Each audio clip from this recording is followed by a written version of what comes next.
继续来看台中的警方抄到一个专门假扣、假死共诈骗的训练所，抓到6个嫌犯，因拢是家己写稿，做成录音档，然后教学员安怎假可怜共骗钱，拢是安尼哪扣哪讲，讲到偌悲伤哩。学会晓这套扣条了后，再搁进一步用甜言蜜语欺骗被害人的感情，骗钱来投资。 阮警察称将门暂开，诈骗的嫌犯四界走，清行出来嫌犯才乖乖拍落去。同一个集团另外一个点嘛，互警方抄到，阮警抓到6个嫌犯，发现讲因教因要安怎扣，极可怜共骗，也有教因要安怎扣的录音档。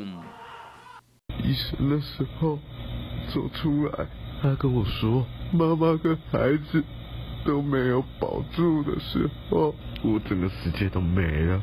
嫌犯哪讲哪扣，讲伊有偌可怜。在我前妻的脑袋里面发现了一颗肿瘤，他就这样走。一个靠讲因某伤济岁懒散死亡，另外一个靠讲因某去治疗脑瘤离开世间。这故事拢是编出来，佮偷用版的西亚企业人衰相骗骗被害人。承认他们只是目前的阶段是一个训练阶段，可是呢，另外他们也坦诚，他们参与的是一个以诈欺牟利为宗旨的一个犯罪组织。 6个嫌犯上济岁33岁，上少年的25岁，济岁甲少年的要安怎用甜言蜜语假纯情骗被害人的感情？等对方若丢掉了后，才骗伊投资。原警整合线索，要继续追查。其害诈骗集团到底有偌济人接受过这款的训练？伊阁骗偌济人，甲偌济金钱去啊？